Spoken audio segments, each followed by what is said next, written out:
Okay, so we can get started. All right. Thank you all for attending today. As Avinash said, my name is Jennifer Redmon, and I am going to go slide free. I'm just going to have a conversation with you today. And Annie and I, or Dr. Ying and I, have a very selfish goal today. Our hope is that after hearing us talk about what we've done in the nonprofit space in our spare time, is that you're inspired to leverage your incredible skills in data analytics to make the world a better place. And so Annie and I, many years ago, chose to apply our skills to the area of suicide prevention. So specifically, I had lost somebody very, very close to me. And so for me, this was a very cathartic project. You can never bring the person back, but you can, try to put some karma and goodness out into the world and hope that maybe your work will help somebody else in need. And so I'm eternally grateful to Annie for being my partner and good on this. And where we started was identifying a cause, it's a cause we're passionate about. We knew the skills that we had between the two of us. And from there, I just started with researching cold calling.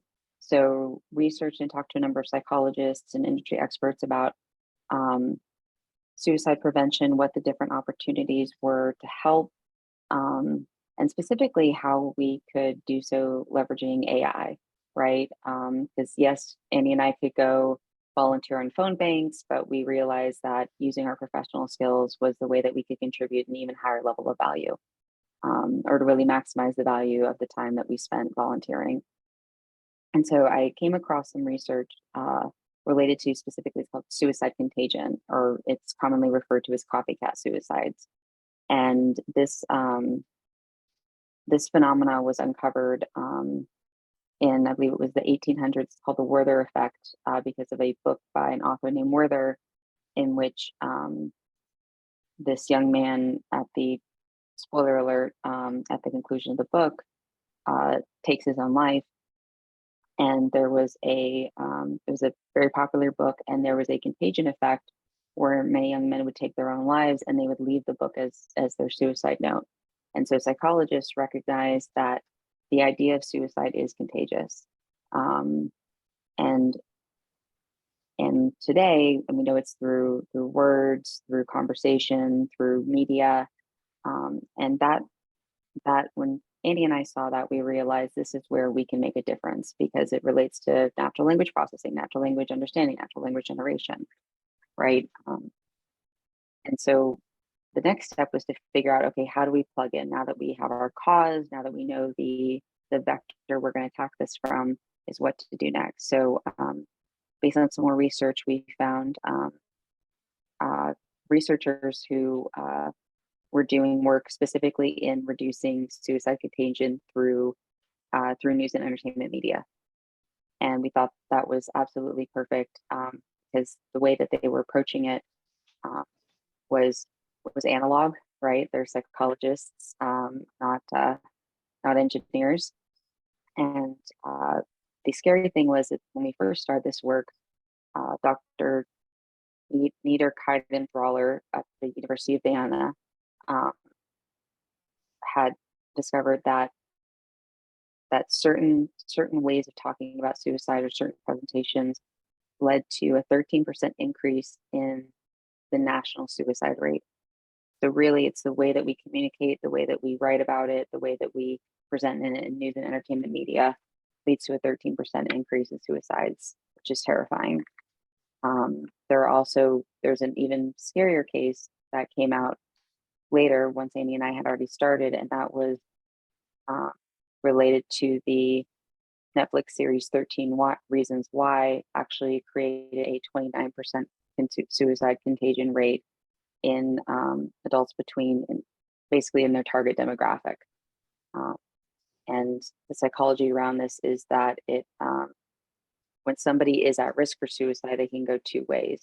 There's the Werther effect, where the information that surrounds them either encourages them to suicide, basically leading them to feel like there's no way out. This is the only escape from their pain. And these people are in genuine pain and anguish. to a degree I hope no one here or anyone who listens to this recording ever experiences. There's also the Papageno effect, and that's actually named after I believe it's an opera where one of the main characters is feeling depressed, is feeling potentially suicidal, and that person's friends intervene. So we know when someone is at risk, they can go one of two ways, and the words people use, the news and entertainment media they're surrounded with make a big difference. And so what we did was partnered with these researchers and said, basically, I called one of them up one day and said, "Hey, we'd like to AI your work. What do you think?" And they said, "Absolutely." So what we decided to do was, in partnership with news and entertainment media, partnership with a number of suicide prevention organizations, a partnership with the WHO. Actually, our work is included in a WHO guide for suicide prevention. Is to be able to enable news and entertainment media professionals or just anyone to put text into, we kind of envisioned it as like a grammar checker, but for suicide contagion. So to paste in text, verify it, and then use explainable AI to say what to change and why. For example, you notice I have not used the term commit suicide. That's because using the term commit suicide actually was initiated by the Catholic Church when they made suicide a sin, and so it's committing a sin, it's committing a crime, but it has a negative connotation, which is why you say took their own life. Basically, an easy way to remember it is insert any other life-threatening illness like cancer or whatnot, and if you can say the same thing and replace it with suicide, you're using the term correctly. And there are a number of other rules that I think be good to turn over to Annie so she can walk you through how we did it, what those other guidelines are. That, I'll give you Annie. Yeah, thanks so much, Jen. I'll take over from that very staggering statistic that Jen mentioned, that one of the big reasons why we chose to attack this problem is because when you have highly publicized deaths, you actually see the national suicide rate in the US. This study was done in the US. You see a 13% increase in the suicide rate. So all in all, to say that how media reports, how we talk about suicide has a really huge effect on the suicide rate and in saving another life. Just like one more stat I want to share. Yeah. So this is a statistic to say that we have actually, when we started working on this project, we have very grateful to over 100 Cisco volunteers labeling data for us. So labeling articles, these 1625 articles that are reporting on suicide. So these volunteers label them sentence by sentence, looking at whether each of these 4 guidelines were present. And what we found was that, so the volunteers themselves in the labels, 88% had at least one guideline violated. And in addition to that, when we were running, after we have developed our algorithm to actually detect these 4 guidelines, we actually found that even 9% of the total actually did contain harmful text violating one of these guidelines. And all in all, only 3% of the articles have all 4 guidelines satisfied. So that's really saying that even though guidelines exist, by WHO, by psychology researchers out there for journalists to follow, these guidelines were not as adopted as we would like. And also one caveat is that these numbers are back, 2 years ago. I think a lot of things actually changed, and we've seen a shift in, even the term committing suicide. I think, there's more awareness, more and more awareness now. But still, back when we started the project, this was a very staggering fact. Only 3% of the articles have all the 4 guidelines satisfied. Anyhow, right now, before I jump into the how, I am going to show a demo. So going back to the problem statement, what we're trying to do is that given a piece of text, if this is a piece of text copy from this article about the death of Anthony Bourdain. So given a piece of text, what our algorithm does is that it looks at each sentence and see whether each of these guidelines were being adhered.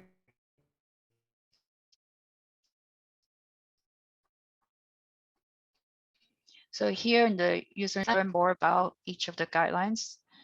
The color coding here, you can match it to actually see which guidelines are being violated. So for example, right here, the guideline says exclude suicide method, which is to avoid the suicide contagion effect. But right here, this article violated the guideline because it's talking about the suicide method. So you can hover on this piece of text, this color, and then see why this text is harmful, and then expand on here and see how you could correct this text. So if I look at, for example, this term, Jen already mentioned, using the wording commit is harmful because it implies a sin. So again, you can expand on here to learn, up to learn how you can correct this text. One more thing here, looking at article like this with harmful text is especially harmful for individuals at risk of suicide. So we always want to include education and help. So here, this article does not have that. So we indicate here, again, you can expand to learn about how you can include this information in the article or whenever you talk.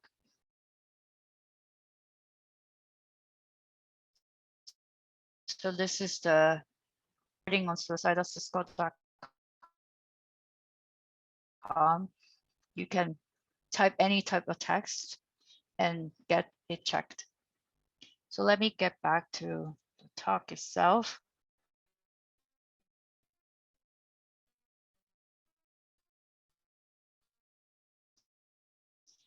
For the rest of the talkers,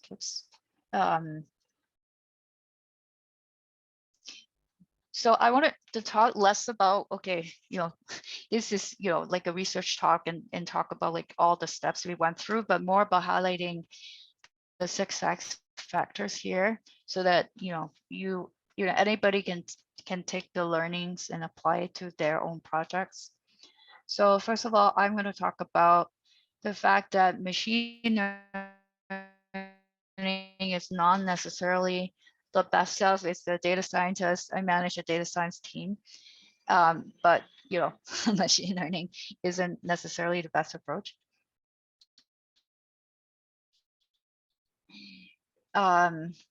So in our specific case, we have a very small data set with the label data. So using, in this context, machine learning will be very difficult. So even though, readily available online, there are a lot of news articles out there for free, and you can crawl, but then labeling this set and labeling them for each sentence to see which sentence violate the guidelines, that means we need to, there's no data set available, so we need to build this data set. So how we obtained this data set was from a manual labeling effort through, Cisco volunteers. We have, really grateful for over 100 volunteers contributed to this F1000 articles. And, as I said, most of them have violated one of the guidelines. One thing I want to highlight is that we were using a really quick development cycle, the lean startup approach of build, measure, learn, and then build again, measure and learn, a lot of iterations, as opposed to, building something huge. And that really is something I want to highlight. So using this philosophy, what we did was, as opposed to starting out with machine learning, we started out with a very simple dictionary-based approach, pretty much based on regex.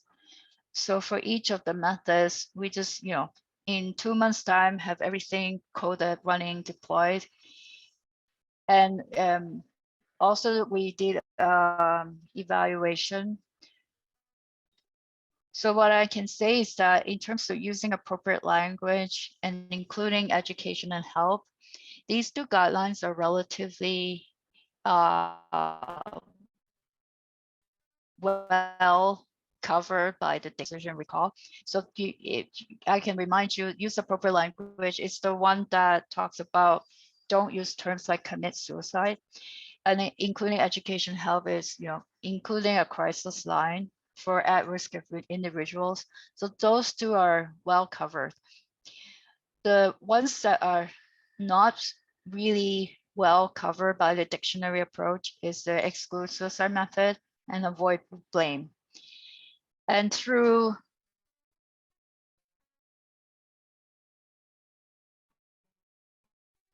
understanding the problem, and suicide method is the one that has more impact. So that's the one we wanted to put more time in terms of use machine learning or NLP to increase the accuracy.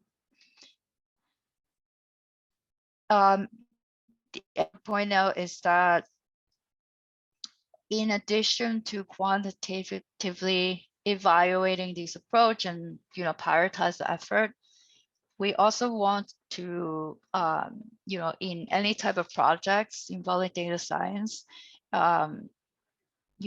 involve the qualitative aspect, involve the user testing. So I'm just going to briefly talk about that. Oops.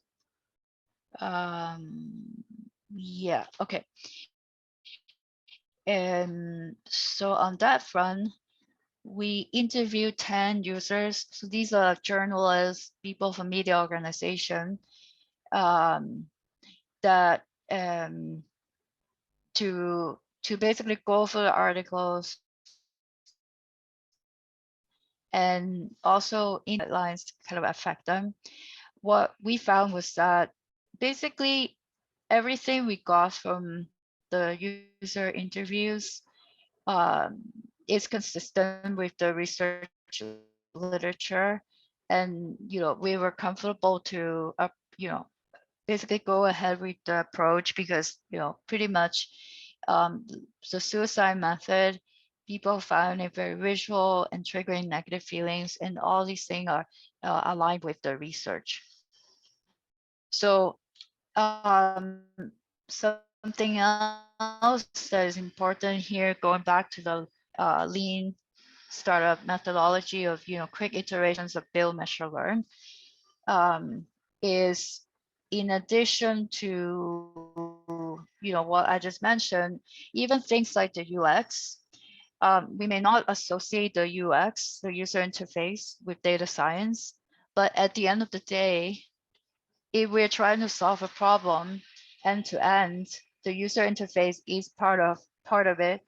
And from the user interviews and validation, we found things like, oh, moving an important guideline to the top place was helpful, or okay, the text was too verbose, and can we trim it down so that people can pick out how to improve the text better. Or, oh, the color coding wasn't very obvious, so how can we make it more obvious so that people can immediately find the guideline and then click the details. So it sounds like really trivial stuff if we're talking about research and data science, but all these things really matters for adoption and for the end-to-end. Another thing that's important beyond data science is that at the end, now that we have this tool, how does this technology fit into a media organization? How does this how does it fit into the workflow? There's still a lot of things we need to work through. How can we get this tool to every single media organization in the world? So there's still a lot of challenges that we have to go through.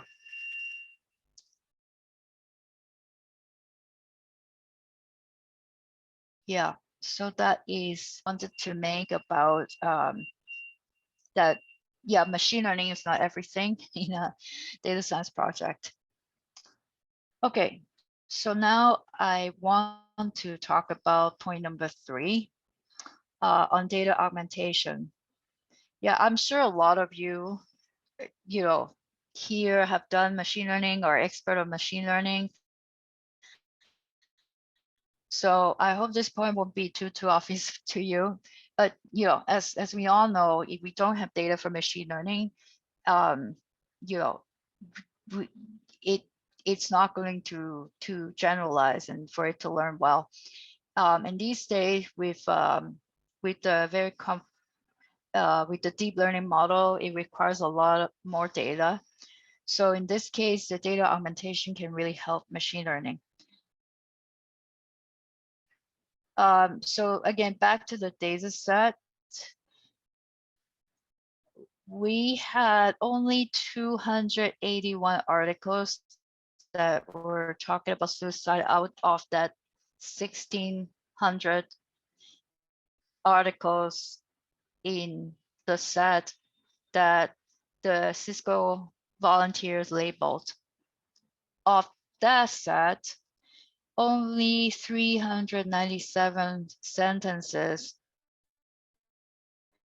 who are marked as harmful, who are marked as violated a guideline. So actually here I'm drilling down to one single guideline, who is the suicide method. So if I go back to here, so we're drilling down to this identification of sentences. So given a sentence, is a binary classification problem of whether a sentence contain a suicide method.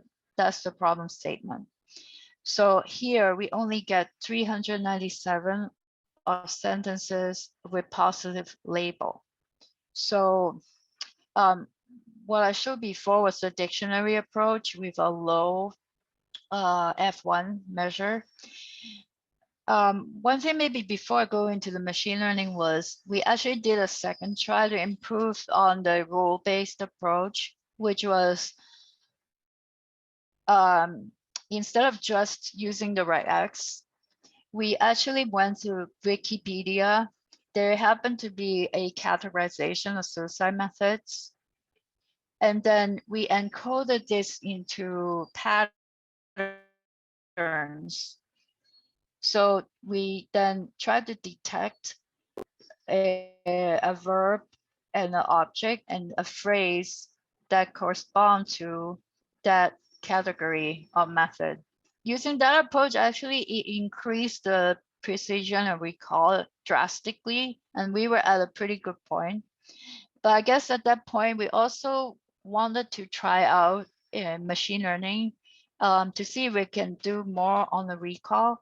And also, we were at a point where we wanted, this was like 3 years ago and BERT was really popular. We also wanted to try out that that side of things for learning ourselves.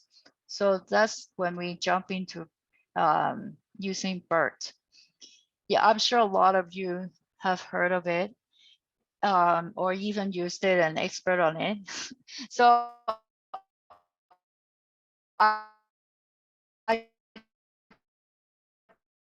don't want to have this talk, talk learnings. Yeah, so BERT is a language representation model based on neural net. And based on the art model back then. It was designed to pre-train deep bidirectional representation from unlabeled text. So basically using the masked language model for next sentence prediction, so that's why you can use the unlabeled data set to train. And that has shown in many, many experiments that this type of language model can have a deeper sense of language context than a single direction language model. And that's why we can actually take that and apply it to our sentence classification, like, our problem of classifying whether a sentence contains harmful text, contains that suicide method. So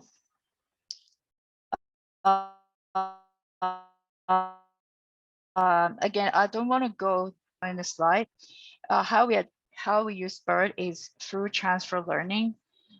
We using that pre-trained BERT. We were able to use a small number of context-dependent sentence from our set, the sentences that are containing the suicide method or not, and use that to transfer learning. So I'll just leave it at that. The point of the learning for us here is really the data augmentation. So what we did in terms of data augmentation was that we went to Wikipedia, and there is a listing of high, kind of notable people died by suicide. And in each of them, each of their Wikipedia page, there's a section on death. We take that section, the text, the sentences there, and use it as a basis of augmentation in multiple different ways. So the first way here, it just basically using straight from that set from Wikipedia.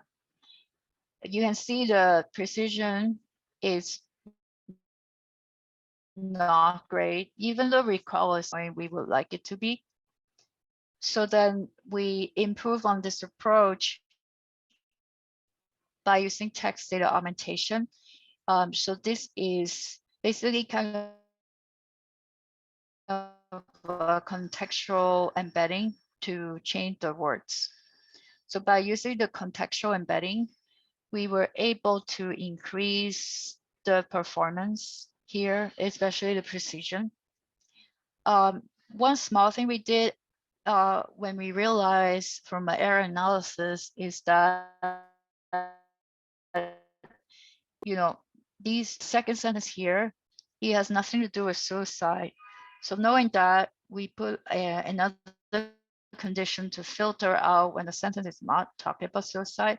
So after that, with that filtering, we further increase the precision.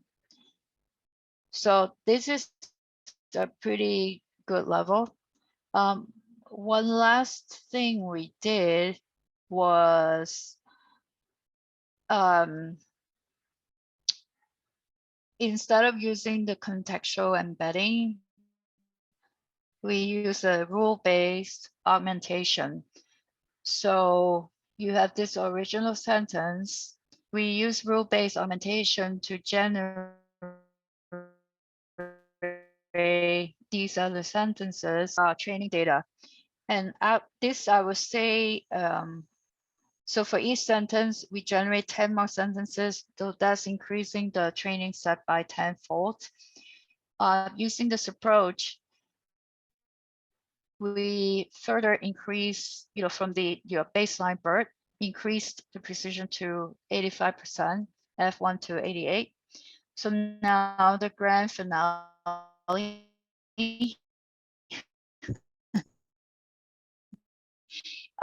combining carrying out the suicide, the sentence is not talking about suicide, and also using the rule-based augmentation, we increased the performance to this level. Now, I want to stop here because this is really, really interesting. So remember, we had the initial dictionary-based approach that was 0.4, F1.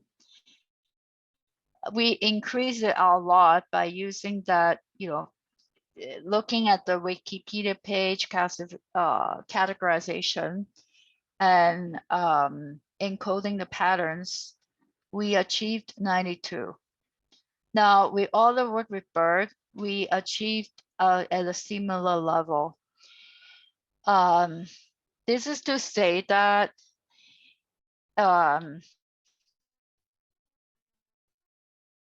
at deployment time, this is an interesting decision because, clearly the rule-based approach is going to be cheaper to deploy versus BERT requires much more compute power. So this is yet again a really interesting decision to make in terms of deployment that is very important in data science projects to consider the costs. So this is pretty much what I wanted to say about on the technical side, that data augmentation can help machine learning, and in addition to that, that machine learning not necessarily the best approach for all use cases, and then user testing is also a big part of data science. I want to conclude the talk by saying that how we talk matters, words matter in terms of mental illness and suicide.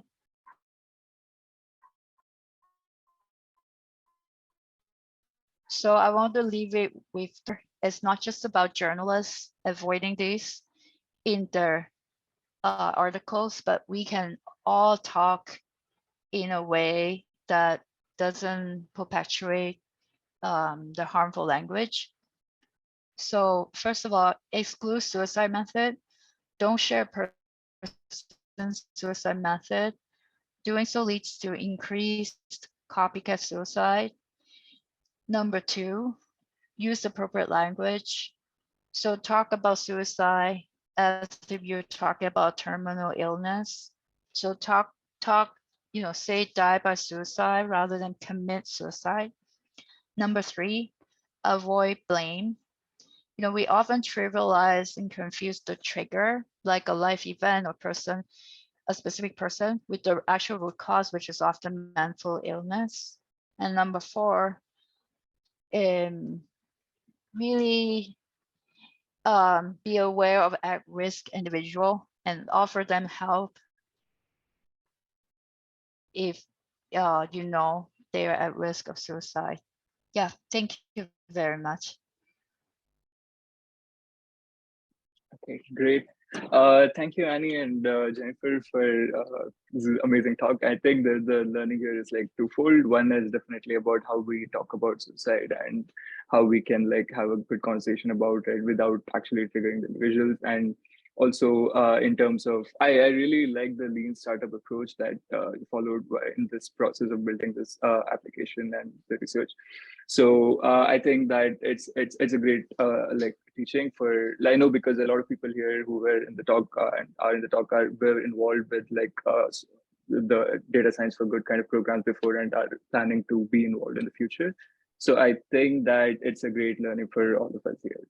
So I think we can also open for any questions.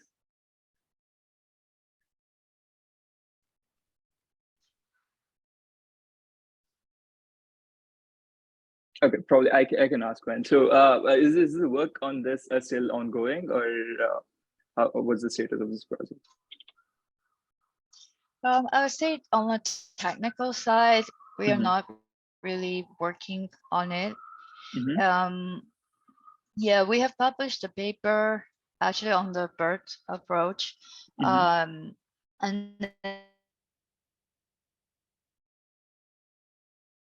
And you know, we have also, I am trying to focus on driving the adoption. Mm-hmm. But actually, Jennifer used to work for Cisco, so we were, I think, pushing. We were more actively working on it, but I would say this is now more of a side Mm-hmm. thing. Um, Okay. And I think what was really, really encouraging for us is we were working with groups like Viacom CBS. We were working with the Pointer Institute, which I'd never heard of before, but it's an authority for journalism professionals. And so we got this into all their hands, and it's been a little bit of a slow roll. But for example, I was watching HBO Snowpiercer, and they had a suicide related scene, and at the end, I saw our message word for word, and I was like, oh my gosh. I took a picture and immediately messaged the entire team, including 100 volunteers. So we have seen adoption, we have seen some changes, but changing how people talk, how we speak, how we relate to each other takes time. But we have been encouraged by these things that pop up where we're like, hey, wait, we wrote that. That's awesome. Yeah, that's definitely very cool.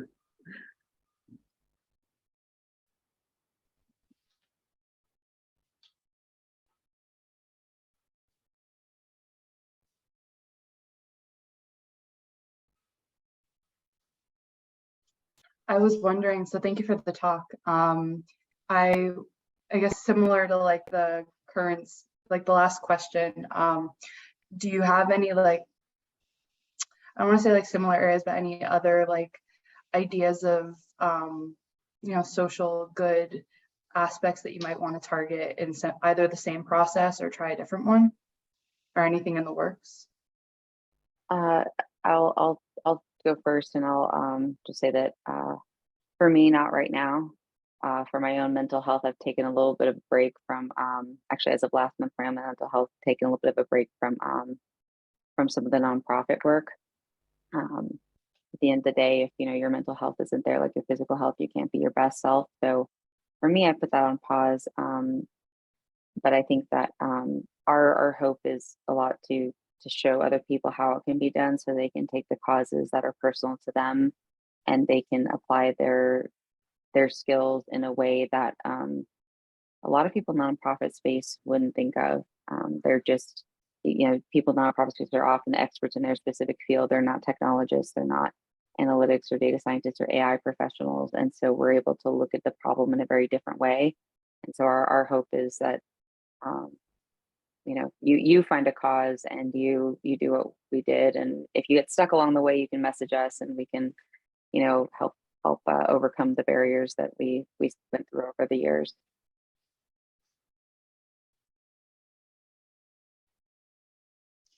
yeah, for me, yeah, I would really like to push this through to more organizations.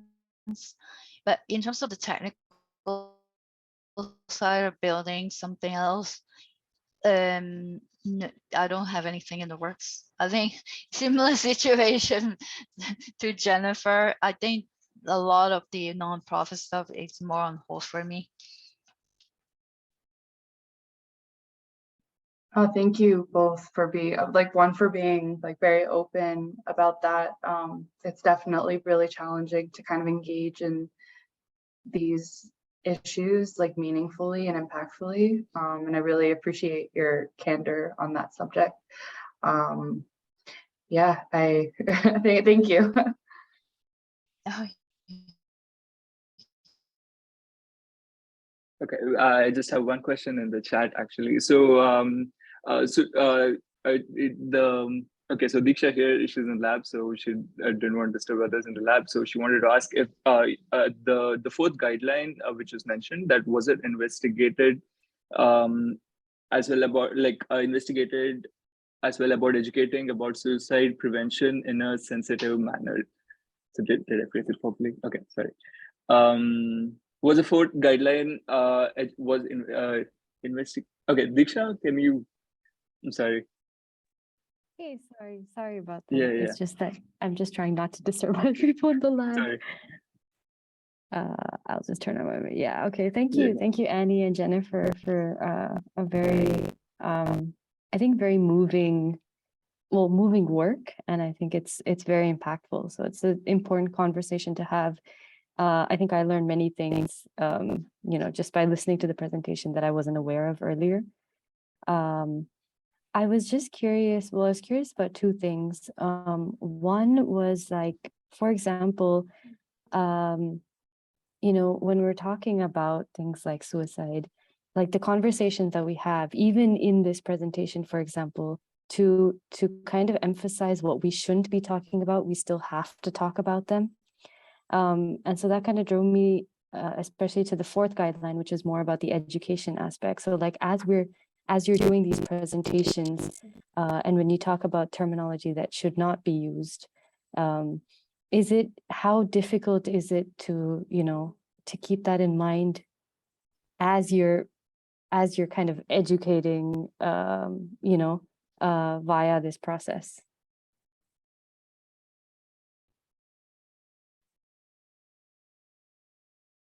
That's a really good point. Yeah, I think that's why they include help is such an important guideline. I mean, even the Cisco volunteers labeling the data, or us working on this project, team members working on the models, it was a difficult work in that sense as well. So I think that's why that fourth guideline is so important. Yeah, I don't know, Jen, if you have anything to add. Yeah, I think that one of the most important things we've learned through this process is that change takes time. We're all human, and appreciating your intentions and forgiving your mistakes is key to it. So I think I'm sure we don't always align with the guidelines all of the time, right? Sometimes we're tired or jet lagged or just having an off day. But it's more of a slow progression, right? And I think there's been a lot of movements around the same period that have had to do with language, right? Pronouns, the importance of those, the importance of,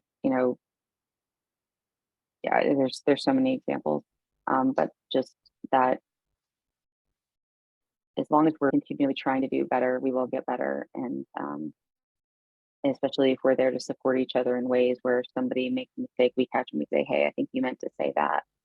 And I would say the way that I also approach it with people is, if someone ever says to me, they use the term commit suicide, I stop them and I say, can I ask you a favor?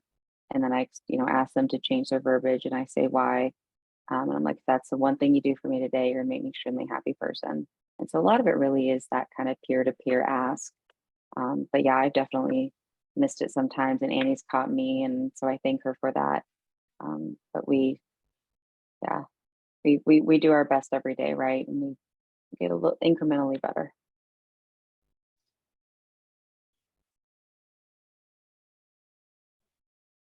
I feel a little bit like I'm meeting celebrities, because I remember when your work came out after 13 Reasons Why. And I think I read a news article or something about the stuff that you found, and I didn't realize until right now that it must have been your work. And I've poked around on your tool before, and it's really cool Oh to my kind of gosh. hear the it's Oh, really wow. cool to hear the backstory. It makes us so happy. Oh, I'm happy to tell the story.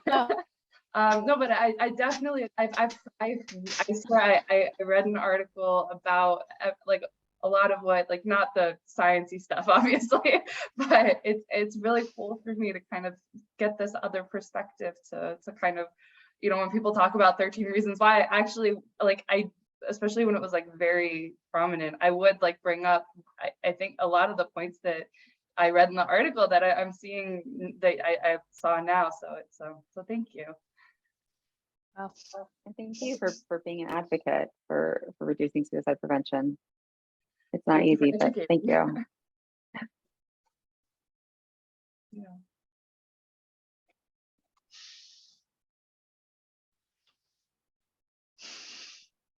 Okay. So I guess we still have like 8 minutes. So if you want to talk about anything, but yeah, that I think we're done.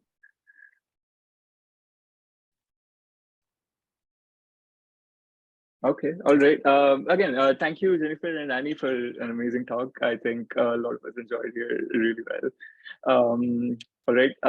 Yeah, and let me stop the recording.